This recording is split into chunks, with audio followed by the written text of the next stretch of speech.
Good morning. Good morning. You're probably wondering why you're looking at two whisks. These are two 18-inch whisks. They were from, so the backstory on those is when I took over Sheridan College as an executive chef, and we had a brand new building, all of this stuff, the regional chef came in, who I had a massive amount of respect for. He came in and as a show of congratulations and respect and just kind of a welcome to the corporate executive chef family. He gave me these two brand new whisks. They're, like I said, they're 18 inches, heavy duty. They've never ever been used. They hung above my office door. I've had them at every kitchen I've been in since I want to say 2014. So I've always had them, never used them. I need to get them put on like a wood and hung up nicely and stuff. So what I'm gonna do today is I am gonna show you some of the cookbooks in my collection. I don't buy I buy them to read them like books, right? I read them like a novel. Not that I don't know how to cook, but it's nice to go through and just get some ideas, do some changing of things. This is a vegan cookbook. I'm clearly not a vegan, but it's still nice to have in my collection. And so that's one of them that I like to keep just in case I have to do a meal for a vegan. So first one here is my Franklin Barbecue and Meat Smoking Manifesto.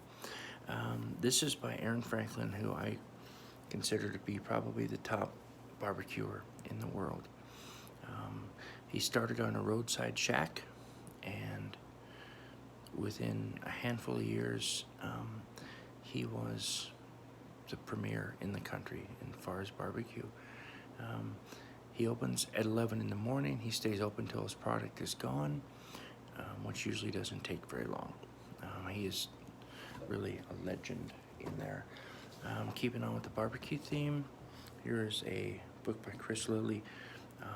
Mad respect for this guy too. He's a really good barbecuer, pitmaster, if you will. There's some really good sauces in here, different rubs. He kind of breaks down, different types of wood, and a little history on Big Bob Gibson's barbecue down in the South. And that's a really well-known place. That's on my bucket list of places to go and eat at some point. So that's always a nice one. Now shifting gears to the Best Ever Curry book.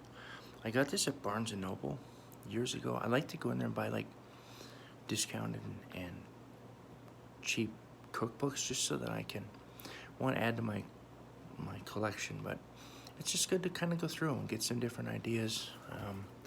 This has got prawns. I don't like prawns. I don't like seafood really, but there's just some really good curries in here, so it's a nice reference manual as well. If you're gonna have a party, I got this. I think I got this at Safeway years ago. It's a Williams-Sonoma hors d'oeuvre book. There's some classics in there.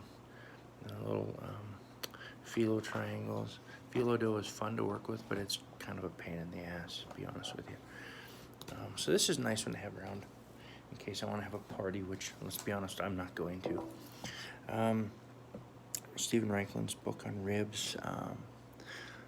This guy is a tremendous grill guy, very knowledgeable, very scientific on a lot of stuff. So this is a good one. I bought this early on, even before I had my barbecue restaurant. So this is probably from 2008, 2009, somewhere in there. It's a really good book as well. One of the first books I ever got was Emeril Lagasse's Louisiana Real and Rustic.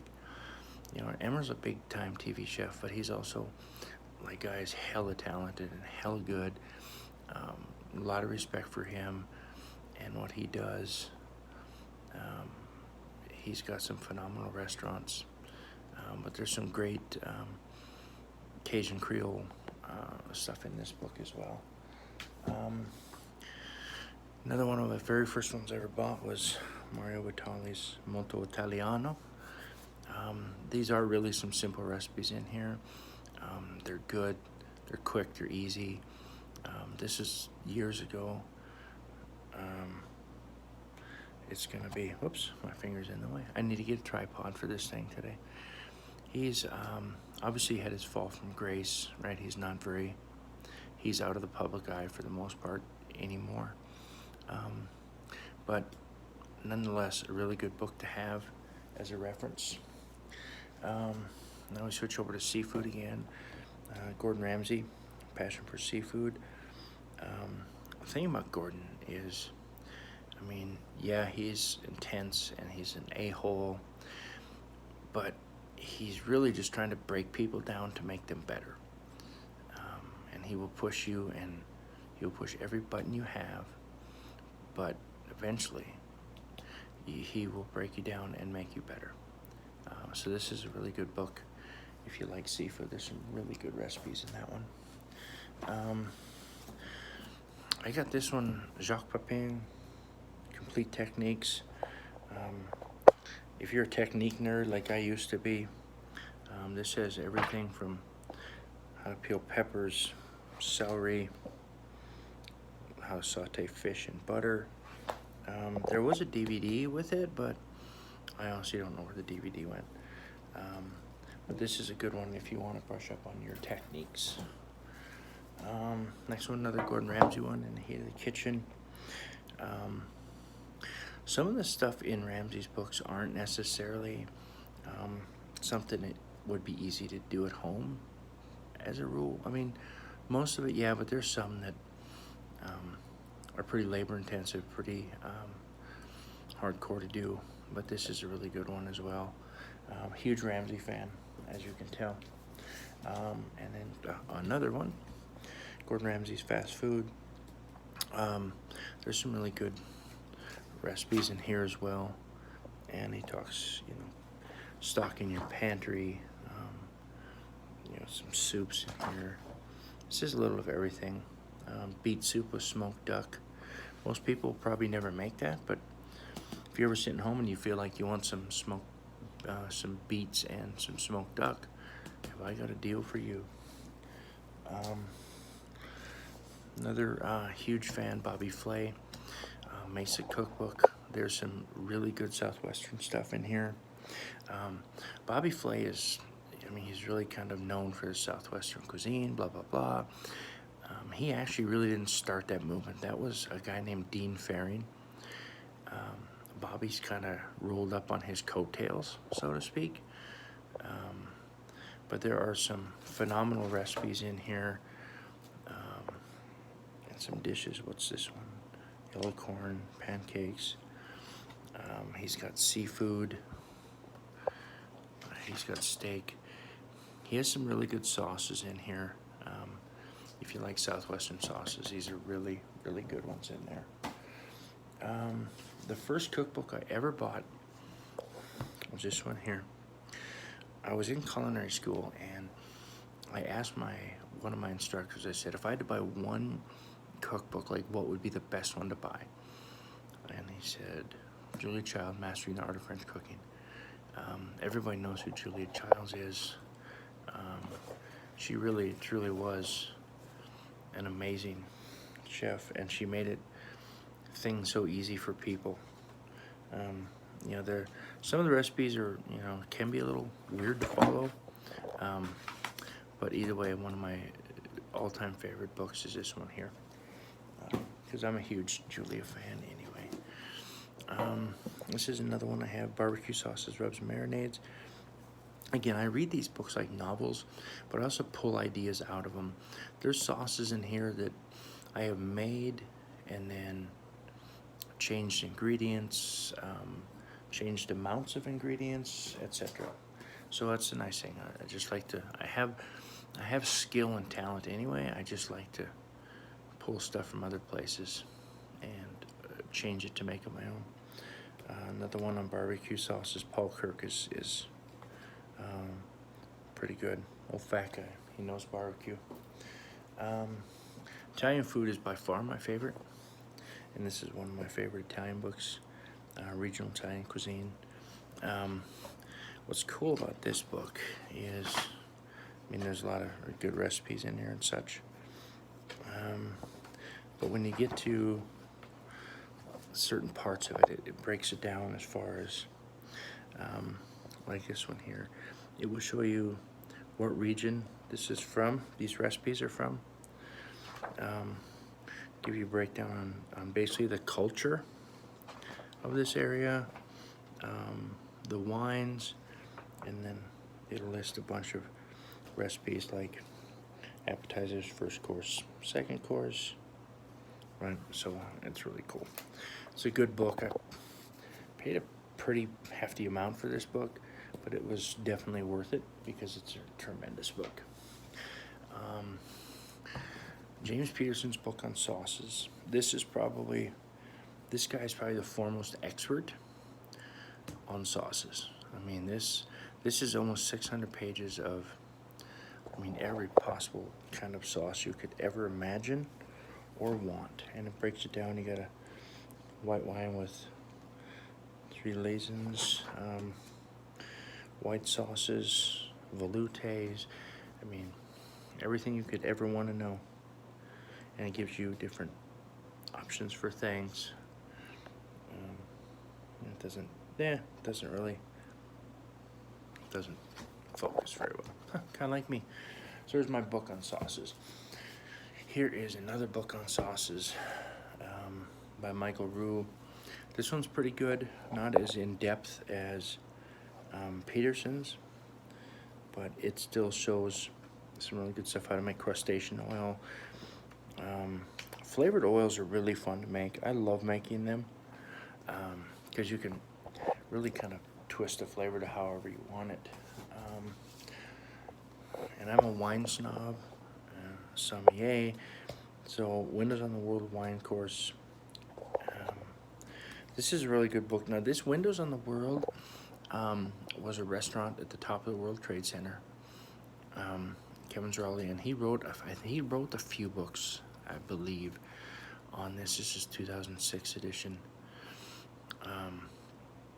But yeah, the Windows on the World was at the top of the World Trade Center.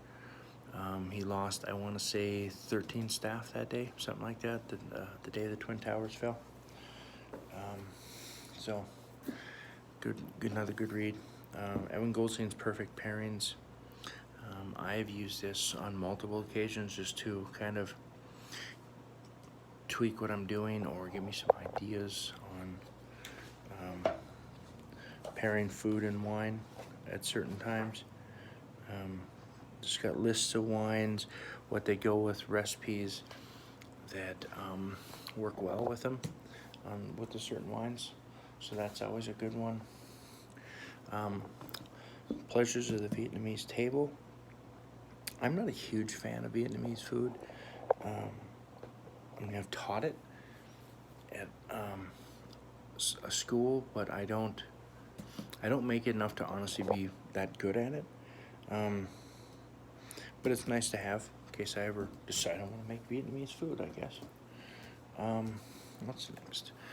This is, I think, years ago I bought this before I had my barbecue restaurant, when I first started getting into grilling. This was a good one. There's a lot of stuff. And there's a difference between smoking meat and grilling. But this was when I was like trying to figure out how to be really good on the grill. And I got to be pretty freaking good on the grill. This is a really good one, the Encyclopedia of Sauces. There is hundreds upon hundreds of sauces in here. And this is a good reference if you really want to kind of switch some stuff up with your pasted sauces. And, you know, Alfredo sauce, which everybody loves, chicken Alfredo. Alfredo is not an Italian thing. That's an American version of a sauce, and I'm not even going to get into that because it just drives me nuts. Not a fan. of the bastardized Italian sauces. The Dookie Chase Cookbook. I bought this when I was in culinary school. There's a place down in New Orleans called the Dookie Chase. And it's like, guy was a legend. Leah Chase ran it. She passed. Oh, in the last couple of years, she's passed. But this is an institution when you are in New Orleans. Like, you got to go there. Robert Irvine, Mission Cook. Years ago, when he was on Food Network, I bought this book because I really liked him and liked some of his techniques. But he's got some decent stuff in here. Again, not all of it is home cook friendly as a rule, but it's still pretty good book to have. The Essential Vegetarian Cookbook, again, one of these cheap books I picked up. I'm clearly not a vegetarian, but it's nice to have as a reference in case I have friends over that are vegetarians. I have a reference book for them as well, so I like to do that. This is probably my best one, Alain Ducasse's Culinary Encyclopedia. This guy is my culinary hero. His stuff is like next level. His stuff's so far up there as far as talent and skill that 99% of the people in the world probably can't pull off half of this stuff. One, you don't have the ingredients, you don't have the skill level. I have cooked some stuff out here that's been extremely challenging, but it's probably my favorite book. It is very big.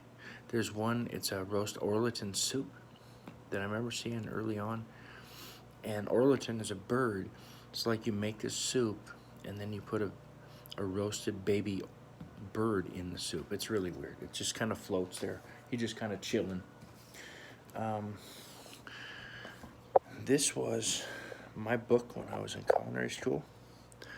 I got a lot from it. This was I think Prospective Job Leads. This is really a good book, and I haven't been published. I mean, this is what the CIA uses, and so it is definitely top notch. But this was, like I said, the book I had in culinary school. This isn't a cookbook so much, but it's a professional service guide. It just gives you the how-tos of how to do things right on the front end. Because I got certified in dining room something or other. I don't remember what it was. The French Laundry Cookbook. Thomas Keller, probably one of the top 5 chefs in the world. And the French Laundry. He is head and shoulders above so many people. And when he took over the French Laundry, he didn't really know how to cook that well. He had to call his brother on a few occasions to ask him how to cook things. Like, dude really had no idea what he was doing, but he's now one of the premier chefs in the world. Definitely, I'd say top 5. James Peterson, Splendid Soups. This is kind of my soup Bible. There's some really cool soups in here, but there's also some really weird ass soups in here. But definitely a good read if you want to try some really amazing soups, really out there soups, and some soups that will challenge you as a culinarian. Another Bobby Flay book, because he's really good with the grill, and so I like to kind of see what he's doing. Some of his marinades, different things, and how he's doing and how he's preparing things. So that's a good read as well. And I'm kind of blowing through these really quick because I don't have all day. And then there's Professional Cooking. This was the book I used when I was teaching at Sheridan College. This was my textbook / handbook or whatever. There's some really good stuff in here. Stocks. If you can make a really good stock, you're off to a good start for sure. So yeah, this was one of the first textbooks I've taught out of. There's a video or DVD with it too, but who knows where that's at. So yeah, this was my instructor's book when I was teaching Sheridan College. So that's just some of my cookbooks. I have more, but I don't know where they're all at. I have a lot of magazines, like different things like that. But I just wanted to take you on a little tour of some of my culinary collection of books. I haven't turned the camera on myself because I just got up and I haven't showered. I'm looking kind of sketchy. Leggings and sports bra, that's the official uniform of I'm not working today. So anyway, thanks for sitting through this with me. Anybody ever wants to borrow a book or has questions, y'all know where I live, y'all know where I work. Get a hold of me and I can probably hook you up. All right, everybody, have an amazing day. Later.